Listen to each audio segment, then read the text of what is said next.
Oh, it's you. What brings you all here? Hey, we're just having a look around. I'm here to update myself on how things are going here. Oh, the Fatui are here too! Let me introduce you. This is Mr. Garunt Snežević. He represented the Knave in sending us a large amount of supplies, and is helping with our work. Our residents are hard at work as well. Thanks to everyone, work is progressing nicely. We've lost a lot of people, but we're moving forward.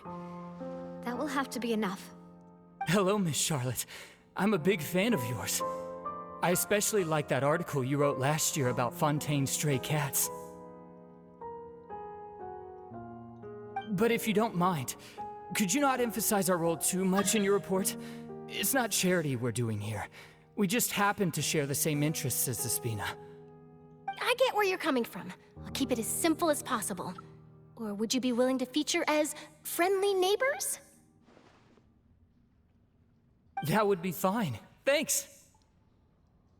Oh, you're back too. How are things? We finished laying down the construction materials. It'll be another hour before the workers are able to go over there.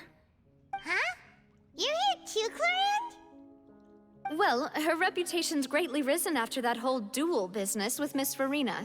So she's here in Poisson to wait out the heat. All right. She really came here to help me out. There's too much to consider in the reconstruction of Poisson. The Spina has need of more decision-makers. And, well, I do already happen to be connected to Mr. Callis. Oh, wait just a moment. Do you mind me asking a few questions? You know, about how you felt before the duel, about what it was like facing down a god. There's lots of exciting material there, I bet. Forget it. I'm sure you can find a better theme than that, Miss Charlotte. I see you're the same as always. Couldn't you do me a favor, for Navia's sake? Well, if we're talking about doing things for my sake, you might as well just take a few more photos of me. Or of the Traveler. It's better than wasting time persuading Chlorand at any rate. Of course I will. I'm not gonna let him off that easy. All right, then everyone who wants to be in the photo, gather up. And smile!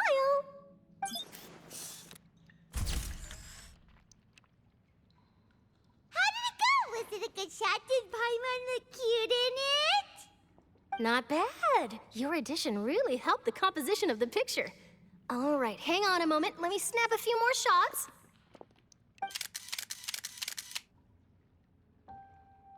All right, that should do it. I'll be back here later anyway, so let's call it a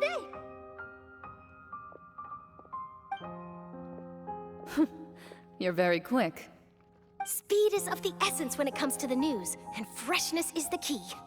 Also, not to brag, but I'm pretty good at building connections. Who knows? I might eventually get that interview with you after all, Miss Chlorand. Wow, you really do have that never say die spirit. I'm impressed. I'll hazard a guess that this is how you got that interview at the Fortress of Meripede.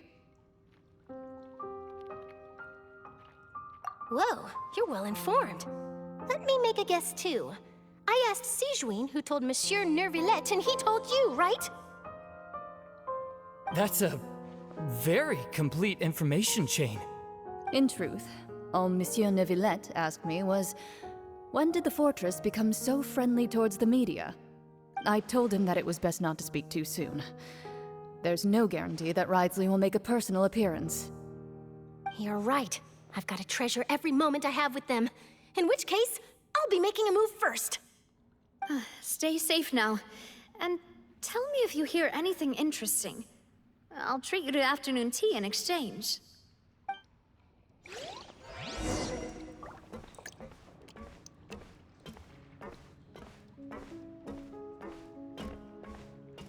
You seem curious about the fortress. Of course. That Wriothesley. I still remember going down to the fortress to grill him for information on my father's case. Boy, did he take me for a ride. Without telling me anything, of course. But he did invite you to tea, didn't he? 2 large pots of it, in fact. It was good tea, though. I have to agree. The tea there is very good. Speaking of that, would you like to have some today? I mean, you've got time, right? Well, I'd be partial to some shortbread. Wow, it's like we've got a menu or something. Sure, sure. Good. What flavor of biscuits would you like, Mr. Snežević? Me? I'm fine with anything. But I would prefer chocolate, should you have it. All right, leave it to me. I'll go over the newly arrived supplies with you later, Mr. Snežević. We should be able to finish the preparatory work today. That works great for me. Is it just me, or did you get a new lipstick? I did. It was a gift from Sijwin. Want to give it a try? I think the color would suit you, too.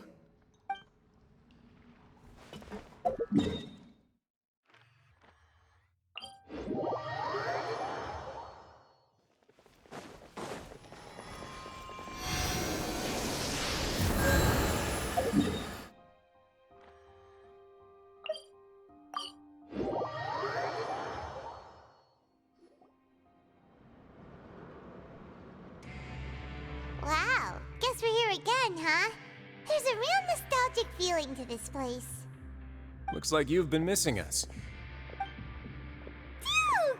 Did you come all the way to the entrance to greet us? Of course. I'm here to welcome you and our dear Miss Charlotte, whom our good head nurse recommended to me. It's an honor to finally meet the much-rumored Duke. Thank you for consenting to my visit to the fortress, sir.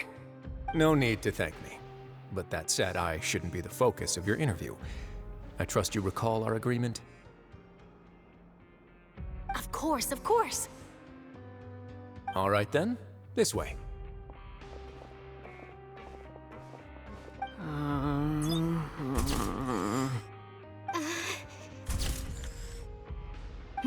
Hey, no need to be so nervous. I've already taken all the photos we need. Miss Charlotte, do these pictures really need to be published on the cover of the Steambird?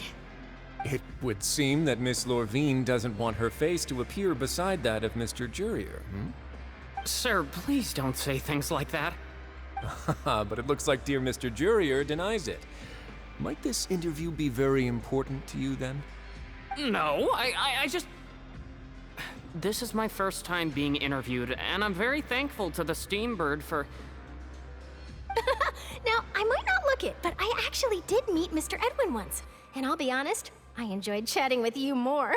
You've definitely got more of that genius vibe going on. The boat that brought about a miracle, the ark that saved the people. Why, you recreated a myth back there, like an emissary of legend. Still, if I might ask, where's that flying ship now? Huh! Looks like Charlotte's trying to get herself another exclusive scoop. I have to apologize, but that ship is presently in the bowels of our factory. I'm afraid it won't be easy for you to get a shot of it. Really? Well, then in that case, could I have an interview with you to make up for that loss?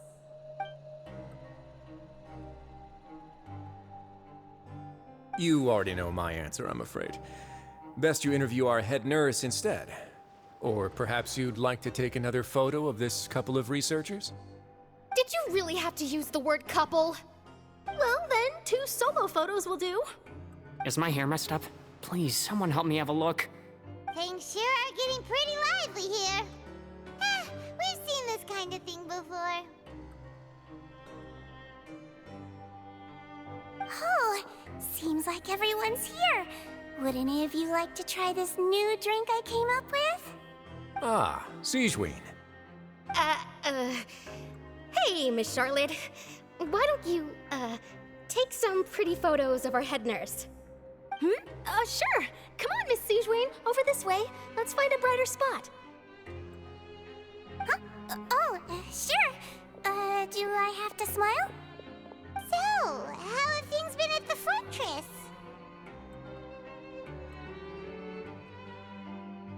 Same old, as you can see. Fontaine's undergone some changes, but this place is still more or less the same. Other than that flying ship, it got a tad too much attention, I think. That's why I decided to let the interview go through. We should direct more public opinions toward the behind-the-scenes heroes. Am I right, Mr. Jurier? Miss Lorvine? You're too kind, sir. I believe that you too should have your day in the sun. Not that you would want that, which is a pity. I'll just leave the spotlight to you two.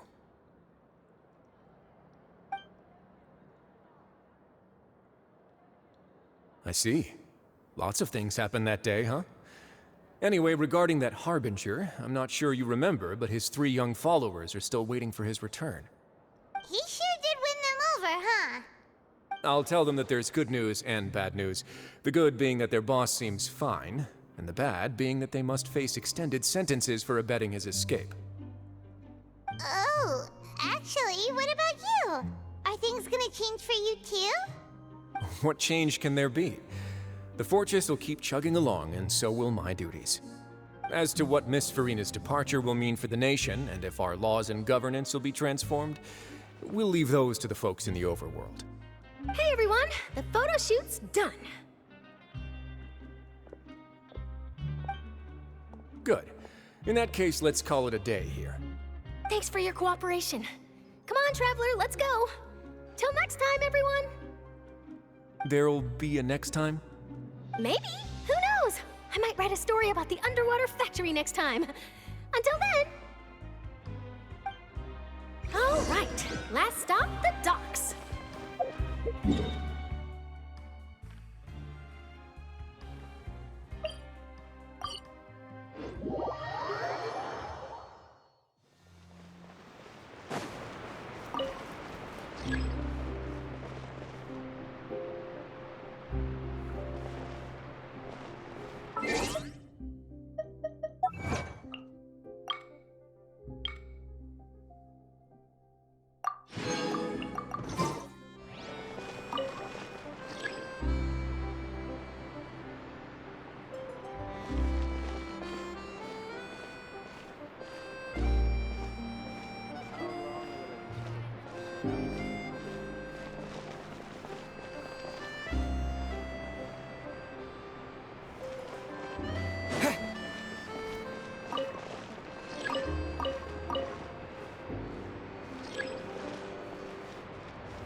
Navia mentioned that she stayed in touch with Linny and the others after working together.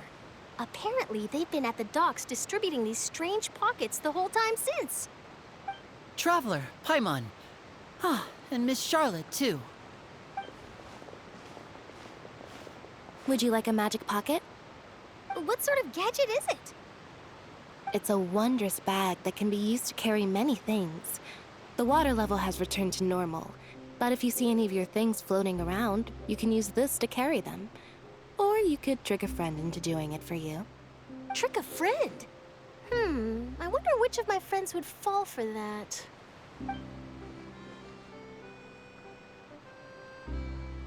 You could just make a friend like Fremine here. Isn't that right, Fremine? Is this what you meant by, I'll help you make some more friends? To be honest, that sounds pretty sweet. Could I have your contact, please? Sure. Please, write down my address. You sure are working hard to help Fremine socialize. He was the one who proposed doing this. He even wants to assist in our magic shows. Yes, I was planning to first introduce Pear as an assistant, and later Fremine himself. In the future, I think we can leave underwater escape magic to him too. That said, would anyone want to see a diver escape underwater? Oh, it'll work out. Every journey begins with the first step. He'll become a part of our show eventually. Lynette, could you come over? Miss Charlotte says she wants to take a picture of us. Got it. My, that Charlotte is rather perceptive. She got rid of everyone the moment she realized I had something to say to you. So, how have things been, Traveler? Father says that you did a great deal during the latest events. She's very grateful for your contributions to Fontaine. That's all right. We were more than happy to help. So, what's she doing now? Oh, I guess you haven't heard. Well, after Lady Farina left, Father and Monsieur Neuvillette opened negotiations, during which he gave Fontaine's gnosis to her as a diplomatic gift. A diplomatic gift? A gnosis? Yes, I was quite surprised at first myself. But when I thought it over, there were actually a number of things going for it. It could have been done as an apology for the incident with Lord Child, or as thanks for his help in tying the all-devouring narwhal down.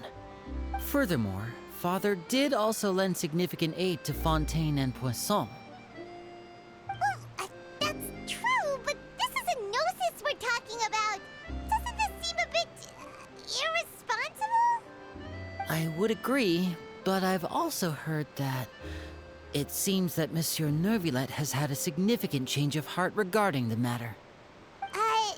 So there's some reason for this that only Neuvillette knows about? I suspect you'll have to ask him about that yourself. Yes, speaking of which, I did see him strolling around the entrance to the Fortress of Meripede a while back. Isn't he real busy and stuff? Paimon didn't think he'd have the time for that. But back to the topic. The gnosis was given to the knave, right? What about Child? They say that he's returned to Snezhnaya to recover from his wounds. I hear that the recent disaster really did a number on his health. That's true. When you think about it, we've had loads of run-ins with the Fatui. To think we'd be allied with them this time. So shocked by such a simple switching of sides?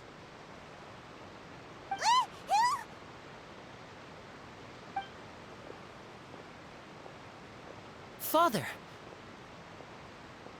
Well, what do you know? Come to the docks to see how my children are doing and meet the Traveler by chance. Please do not pay my accomplishments in Fontaine too much mind. I would have done them regardless. Are you going to take the gnosis back to Snezhnaya? That is our duty as harbingers, yes. Don't be too preoccupied with sides. The goal of the Fatui concerns not a single place or person, but the entire world. With such a grand goal in mind, it is inevitable that we must wear many masks. Switching my masks is something I've always done. Well, that depends on many things. No one truly knows what the future holds. What good is honesty if you can't rely on it forever? As for you, I very much look forward to our next collaboration. Good things cannot be achieved alone, and you've proved yourselves to be great partners.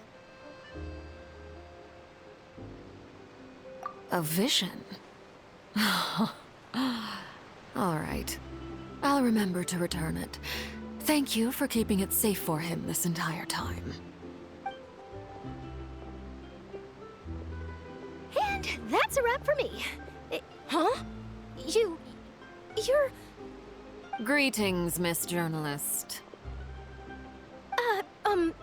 Hello. If I'm not mistaken, there are diplomatic channels I'll need to report to take a photo of you. That is correct. So forgive me, but I will not be able to serve as a subject in your article. However, feel free to write as much as you'd like about our dear magicians and our upcoming rookie talent. I will. The sea breeze is quite pleasant. I shall continue my walk while the weather remains so agreeable. Farewell. Farewell, Father. Oh, she has such an intimidating presence. I didn't even dare to take a picture. Thankfully, I've already wrapped up all my pre-scheduled interviews. Thank you all. This'll be more than enough for me to write about, I'm sure. Don't be too nervous. Why don't you take a magic pocket before you go? Here, Traveler, Paimon, you take one too. To move things about? That's right. Funny. I was giving out magic pockets when we first met too. And what do you know? I'm doing the exact same thing right now. So many things have happened, but the pockets are still the pockets. I guess this must be life. We will all follow our own paths, and serendipity will lead you to your fated friends. All right then. We'll be handing out pockets in some other districts later, so we'll get going now. Have a good day, you two.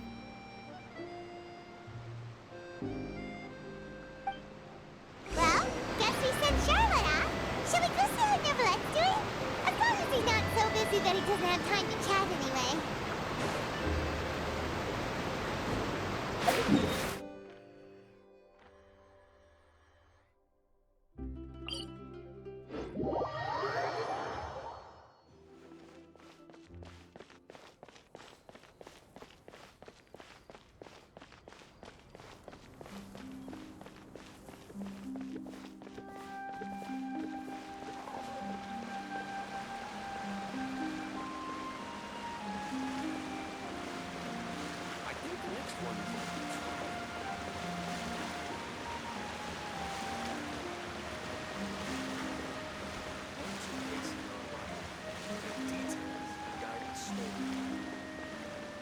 Welcome to the Opera Epiclese.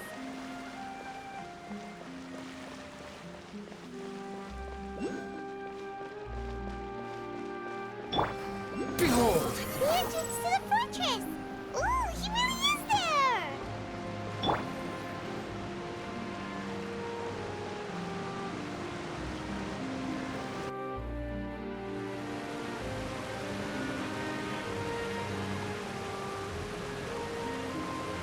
So, you really are here, Nivelette!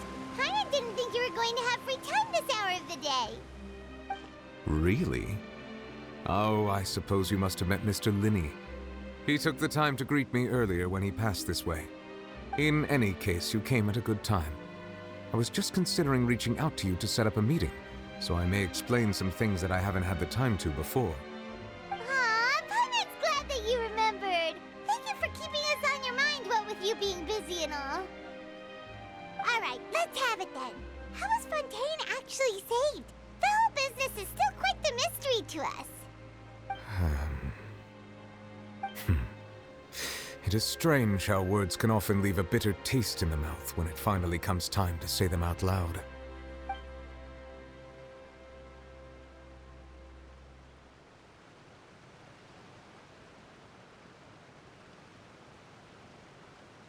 Whoa. So that's what happened? Focalor destroyed the divine throne of the Hydro Archon and restored your power to you, transforming you into a fully fledged elemental dragon sovereign. But Paimon still doesn't quite get what you did to save the Fontainians from dissolving. For me, the authority of the ancient dragons refers to absolute control over the hydro element. Fontainians were incomplete humans born of Egeria's use of the power of the primordial sea, with constitutions similar to that of mimics. But so long as those primordial energies remain within them, I could use the ancient dragon's authority to grant them true blood, after the fashion in which life was first brought into being on this planet. In other words, when I gave my verdict, Fontainians became true humans, and thus would naturally no longer be dissolved by water from the primordial sea. Focalor must have counted on you to make that decision as well. Your verdict was the key to making the prophecy appear to have come true while saving everyone. Yeah, and in a manner of speaking, Focalor finally managed to fulfill the original Hydro Archon's wish to turn Oceanids into real people too! It seems from your expressions that you still have more things you wish to ask. Ask away. I will tell you the truth as I know it.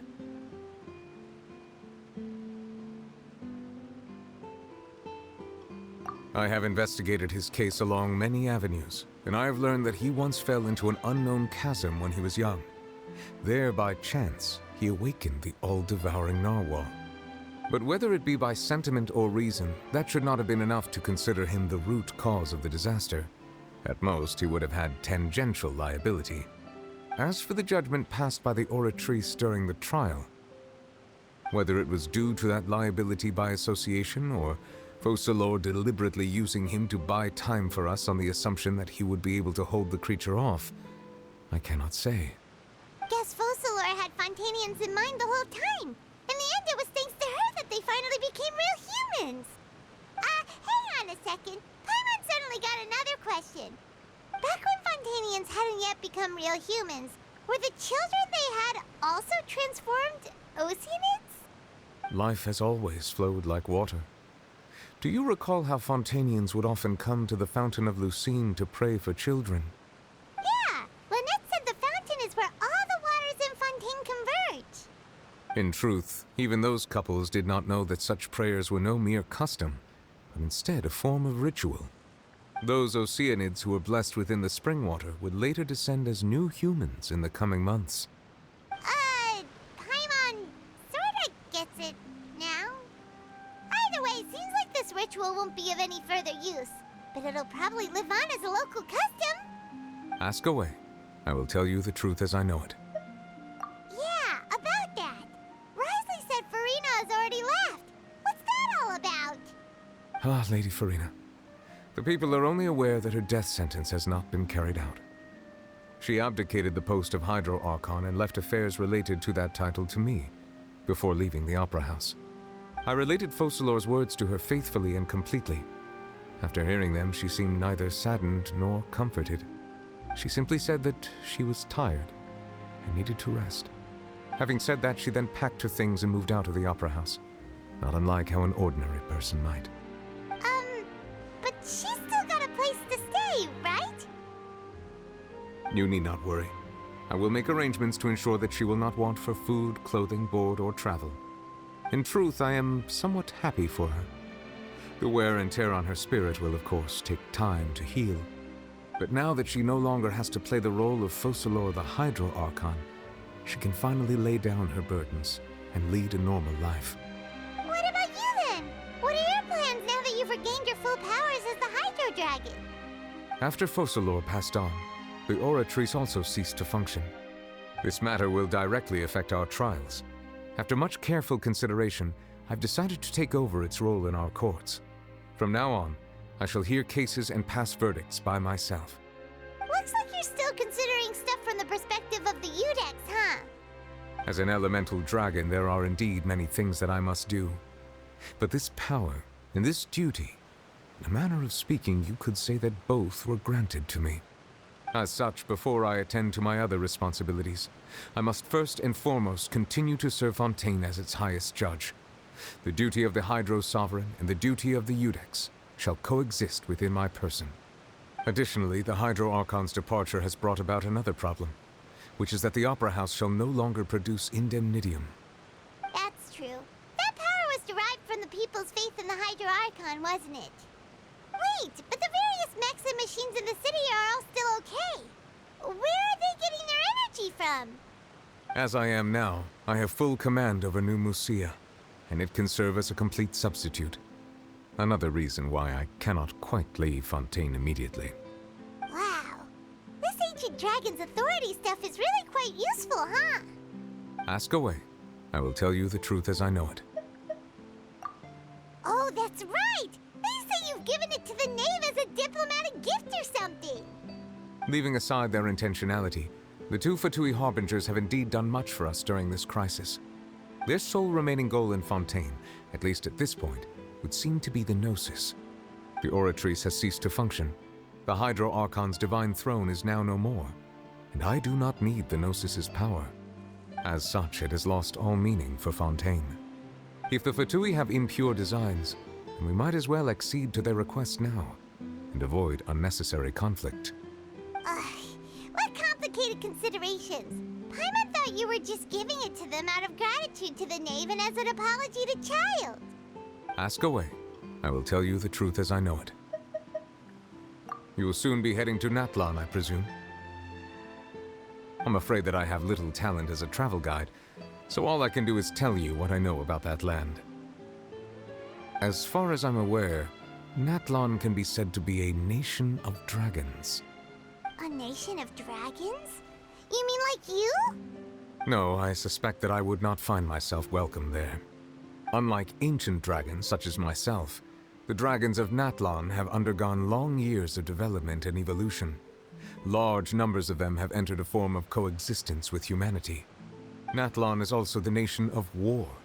War ravages those lands like an undying flame. There is one other piece of information I got incidentally from my negotiations with the knave that I believe may be useful to you. The harbinger known as the Captain has thrown his hat into the endless ring of war. The Captain. Sounds like a real tough customer. Seriously, everywhere you look, there's a Fatui harbinger doing their thing. I suggest that you fully prepare yourself before going to Natlan.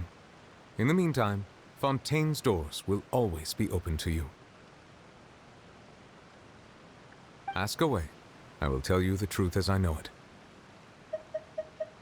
Hang on a sec. Paimon's still got a question about Gnosis. When we spoke to Linny earlier, he mentioned that your attitude towards giving away the Gnosis had clearly changed. We guessed that there might be some reason for it that only you were aware of. No wonder the House of the Hearth is the Fatui's intelligence division. They are certainly sharp.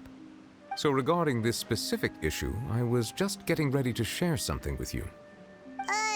What is it? In truth, I exchanged some further words with that lady named Skirk after sending you two back to the surface. It went something like this.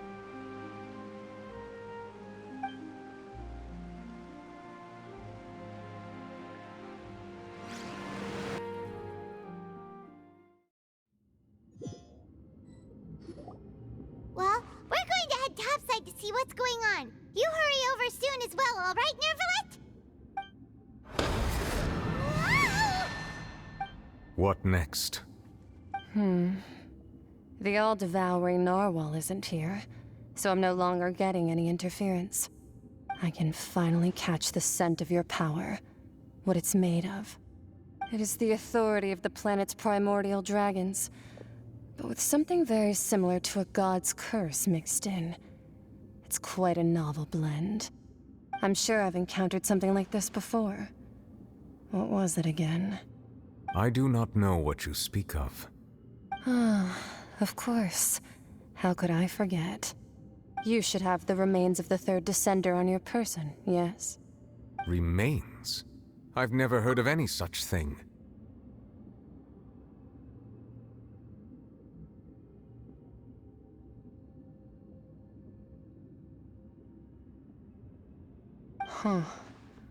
According to your parlance, I believe it may be called a gnosis.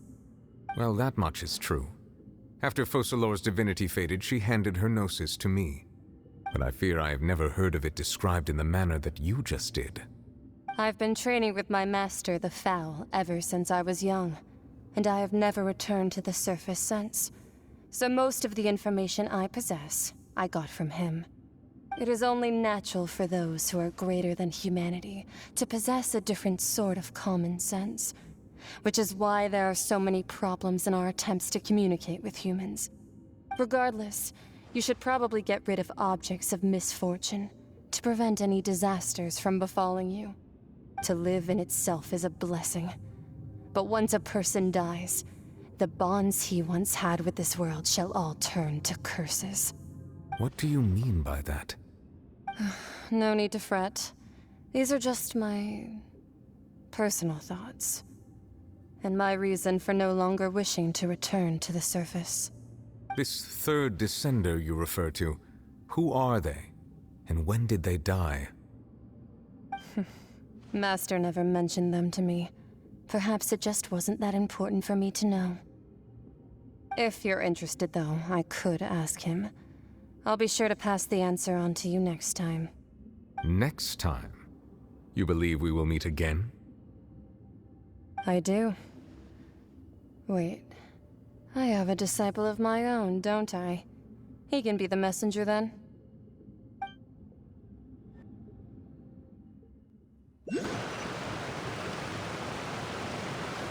That's what she told me. Whether it would prove useful or not, I wanted to pass that information on to you. The remains of the third descender? So that's what the Gnosis actually are. Paimon just thought they looked like chess pieces. How could they be a person's remains?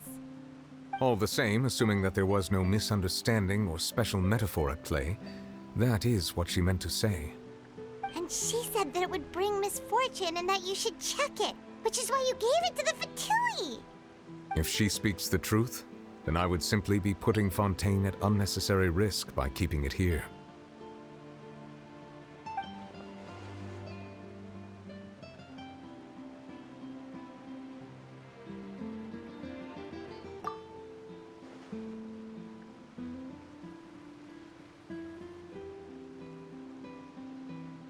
I had guessed that you might already be familiar with this concept, but I did not expect you to be one of them. That means that the Gnosis, which are exceedingly element-compatible and can even enhance elemental abilities, do indeed come from the third descender.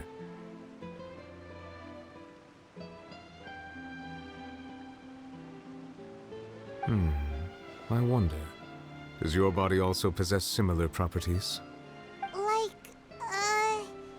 Like being able to use elemental powers without a vision.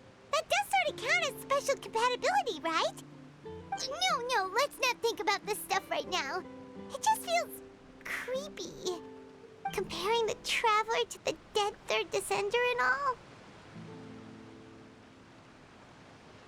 That's what you say, but this topic still feels like bad luck. Once Child recovers, let's get some more answers out of him. Or go look for his master and get the answers that way. I too believe it unwise to make too many blind guesses when information is lacking. The same is true of being at court. All right. Whatever the case, it seems like the crisis here in Fontaine's over for now. Yes. All of Focalor's efforts were for this moment as well. But she sacrificed herself in the end as a god, and she suffered through all those years as a human. Was that really what she wanted? I suppose that would be the mystery of a god's will. I suspect not. But once in a while, I too would guess that if wishes were like the clouds in the sky, they will one day return to the earth as raindrops. Life flows like water, and rain is the final answer. The water levels may sometimes tilt one way or another, but the rain falls fairly upon all. And what, ultimately, is the difference between the rains that fall upon all of us?